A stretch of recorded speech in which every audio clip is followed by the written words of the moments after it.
Bonjour, ici Micheline Bourque, Sommet du Livre. On est en entretien avec Michel Bonda, président du Groupement des chefs d'entreprise du Québec, mais avec des cellules un peu partout dans le monde maintenant. Un grand lecteur, il nous présente un deuxième ouvrage qui s'appelle, Michel? La révolution holacratie. Avez-vous compris? La révolution holacratie, c'est un livre de Brian Robertson. Oui. Comment est-ce que ce livre-là est venu dans ta vie? En fait, c'est la conséquence du livre dont on a parlé tantôt, Reinventing Organization, de Frédéric Laloux, qui présente, en fait, Laloux présente différentes façons d'aller vers une entreprise opale ou une entreprise plus orientée vers sa raison d'être et tout ça. Et l'holacratie, c'est un moyen, c'est un outil pour aller vers ce type d'organisation-là. Et au groupement, on a choisi cet outil-là pour implanter ou en tout cas transformer l'organisation. Et donc, j'ai connu ce livre-là par l'autre livre, puisque c'est une des formes émergentes actuellement dans le monde d'entreprises opales ou entreprises libérées, ou en tout cas, il y a différentes appellations pour ça. Des entreprises... vous avez la Wireharchi, en tout cas, il y a toutes sortes de noms. J'ai trouvé une dizaine de noms d'organisations qui reflètent tous une orientation vers l'autogouvernance. Je trouve que le titre en anglais nous donne plus envie que le titre en français. En anglais, c'est marqué « The New Management System for a Rapidly Changing World ». En français, c'est le système de management des entreprises performantes. Qu'est-ce que c'est holacratie? Holacratie, quel mot? Ça vient d'où? Ça veut dire quoi? L'holacratie, en fait, ça veut dire le pouvoir pour tous. En fait, c'est une manière différente de distribuer l'autorité dans l'entreprise. Donc, plutôt d'avoir un chef qui sait, avec des sous-chefs qui savent, puis des gens qui exécutent, c'est que l'autorité, elle est distribuée à travers des rôles. L'holacratie, il faut comprendre que c'est, au point de départ, c'est des rôles plutôt que des personnes qui sont dans l'organisation. Et ça, c'est extraordinaire, parce que on s'aperçoit, nous, on le vivait, puis là, on s'en est aperçu en faisant cette transformation-là, que dans l'entreprise, on a plus souvent des problèmes de relation que des problèmes de relation.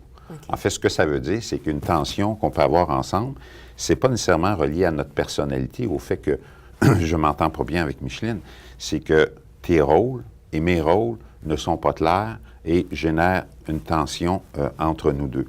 Donc, en holacratie, c'est un peu comme écrire une grande pièce de théâtre pour l'entreprise avec des personnages ou un film. On fait un film, puis il y a quelqu'un qui va faire James Bond, puis il y a quelqu'un qui va faire un autre rôle, quelqu'un qui va faire un autre rôle. On a des rôles. Puis ensuite, on trouve les personnes qui vont être les meilleures pour jouer ces rôles-là. Fait que cette approche-là met une distance entre les personnes et les rôles qu'il y a à jouer dans l'entreprise.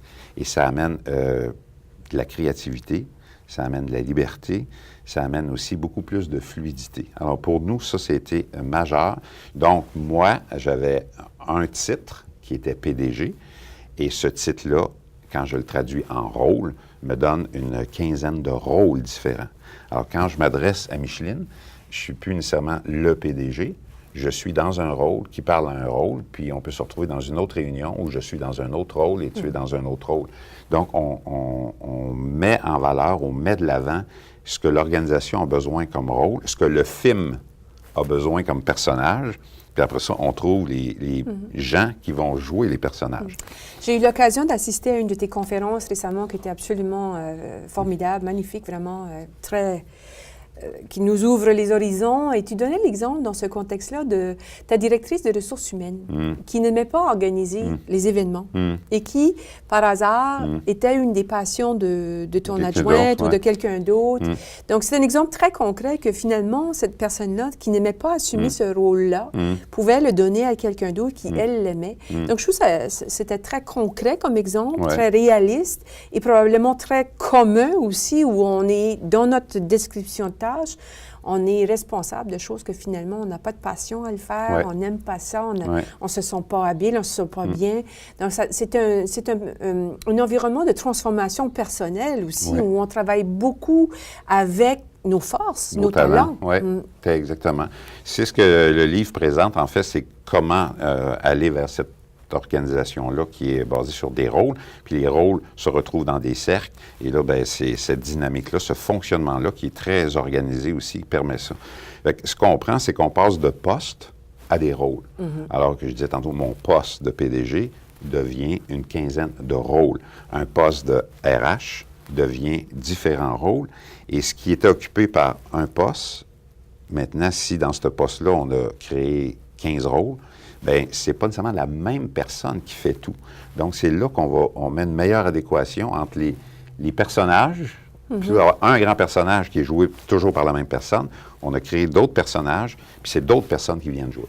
Alors, ça permet vraiment d'optimiser les talents dans l'organisation et d'être beaucoup plus fluide. Intégrer un genre de système comme ça pour toi dans ton contexte, est-ce qu'on commence justement à des petites transformations à la fois? Donc, on va prendre un rôle ou une responsabilité ou un projet et on va tester un peu cette approche? Il y a différentes approches. Oui. Il y en a qui le font puis qui le disent pas. Puis ils vont le dire une fois que c'est fait. Il y en a d'autres qui vont le faire progressivement. Nous, on a eu l'approche disruption, c'est-à-dire qu'on a vraiment... alors, on a aboli l'organigramme, aboli les titres, aboli les postes. On a vraiment été radical dans notre approche, avec une préparation quand même un peu. Et tout le monde a été formé à cette façon-là de fonctionner. Et on a comme passé d'un film à un autre film. On a joué différemment. Et ça amène, évidemment, ça dérange. C'est sûr, sûrement. Ça crée des insécurités et tout ça. Mais fondamentalement, ça libère des énergies. C'est ça que ça fait. Et bien là, on rentre dans une phase un peu plus fluide. Et c'est très intéressant. Il y a des gens qui émergent qu'on ne voyait pas parce qu'ils étaient enfermés dans un poste et là, peuvent jouer un petit peu partout dans l'organisation. Même moi, personnellement, par le fait que on était dans une hiérarchie, où il y a plein de gens que je ne voyais jamais. Mais là, en rôle, j'interagis avec beaucoup plus de monde dans l'organisation. C'est beaucoup plus vivant et on est dans quelque chose d'horizontal. Okay. Vraiment horizontal. Ouais. OK, intéressant. Donc, ce livre-là, tu es venu justement suite à une recommandation de Frédéric Laloux. Ouais. Je suis allée faire des petites recherches. Moi, Brian Robertson, c'est un jeune homme. Ouais. C'est vraiment pas... moi, je m'attendais d'avoir une espèce de, tu sais, genre 75 ans avec... Non. Est-ce que tu connais un peu son background? Oui, en fait, c'est un entrepreneur qui a été dans les TI, qui a fondé une entreprise et qui a voulu garder l'esprit de la start-up à mesure qu'il grandissait. Et c'est comme ça que ce système-là de distribution des autorités lui est apparu. Et dans le fond, il a développé son entreprise et en même temps, il a codifié ou il a conceptualisé ce qu'il a fait. Il a vendu son entreprise technique de TI et il s'est consacré à l'implantation de cette méthode-là qu'il avait lui-même expérimentée. Donc, il y a quelques centaines d'organisations actuellement dans le monde qui travaillent avec cette approche-là, qui demandent beaucoup de rigueur. Oui, sûrement. C'est vraiment pas un laisser-aller. Non. Puis pour que ça devienne fluide, justement, pour que ça devienne la façon de faire, on n'a tellement pas l'habitude de faire ça. Je regardais aussi le livre hier soir, puis le mot holacratie, moi je pensais que c'était une invention récente, mais c'est pas récent. C'est quelque chose qui a été créé par Arthur Koestler dans les années 60, je pense. Donc... c'est un concept, en fait, qui est écrit par... on a mis des mots sur... Koestler a mis des mots sur une réalité qui est partout dans l'univers. Exactement. Le principe de l'holacratie, c'est que c'est des emboîtements dans des cercles de plus en plus grands. Pareil comme le corps humain. On part d'une cellule qui, après ça, la cellule peut devenir, par exemple, un organe, qui est le foie. Le foie, il est dans quelque chose de plus grand qui est le système digestif, puis le système digestif est dans quelque chose de plus grand qui est le corps. Les rôles dans l'entreprise, c'est la même chose. Je joue un rôle qui est à l'intérieur d'un cercle, qui est à l'intérieur de l'organisation.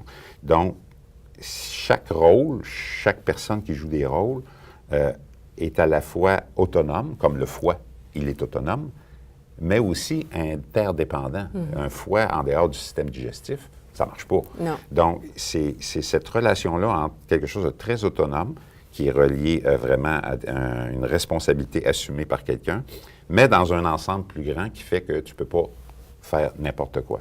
Fait que l'entreprise devient un peu comme un corps humain dans lequel s'emboîtent des rôles pour faire fonctionner différents systèmes. Les systèmes étant des départements. Le système digestif, ça peut être, par exemple, je ne sais pas moi, tout l'aspect de la production, ici et ça. Fait que c'est très concret, c'est très pratique. Mais l'idée, c'est plutôt que d'avoir des rapports hiérarchiques d'autorité, on est plutôt dans des rapports d'interdépendance. Ouais. Puis ça change tout le processus de décision, ça Oui. change tout le processus de communication, Ouais. ça change toute la façon d'interagir. Donc, au niveau des réunions, puis des réunions, puis des réunions, bien là, c'est beaucoup plus concentré parce qu'on est sur des rôles, Ouais. des projets, donc il y a des bénéfices. À qui est-ce qu'on donne le livre? À qui est-ce qu'on le recommande? Bien, à tout entrepreneur qui a le goût de mettre en place une structure agile. D'ailleurs, c'est pour ça que c'est dans le titre et ça vient du monde des TI, qui est une organisation qui va réagir très vite. Une organisation aussi avec des jeunes. OK. Parce que moi, je suis convaincu que les nouvelles générations qui arrivent vont être très à l'aise dans une approche comme ça, qui réfère beaucoup à l'autonomie, à la responsabilité, mais en même temps à la collaboration. C'est un paradoxe particulier parce que en holacratie, tu deviens très autonome et en même temps très interactif. Mais au lieu d'être enfermé dans une hiérarchie, tu fonctionnes plutôt avec des cercles. Fait que moi, tout entrepreneur qui a le goût d'avoir une structure plus lean, si on peut dire, plus agile, va être intéressé par ça. Mais c'est très exigeant. Oui, mais regarde, les choses faciles, ça intéresse qui? Oui, c'est ça. On aime mieux amener.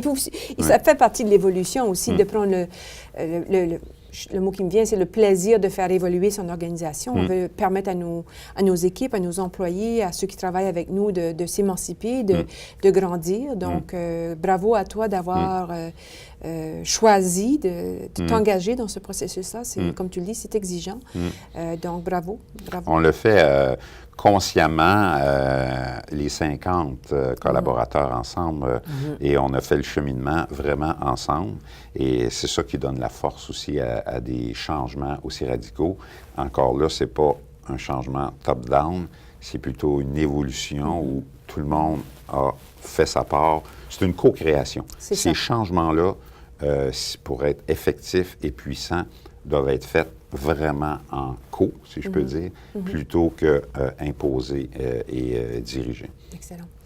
La Révolution Holacratie, Brian G. Robertson, préface de David Allen, grand auteur de Getting Things Done, publié en français chez Alicio. En anglais, il est publié, j'imagine c'est Wiley, ça? Non, Henry Holt. Donc, en version anglaise et française. Reinventing Organizations, aussi en anglais et en français. Oui, et il y a une version BD. Puis il y a une version BD aussi, on a oublié de le mentionner, chez Diateno. Alors, merci Michel pour la deuxième recommandation. On vous revient avec la troisième.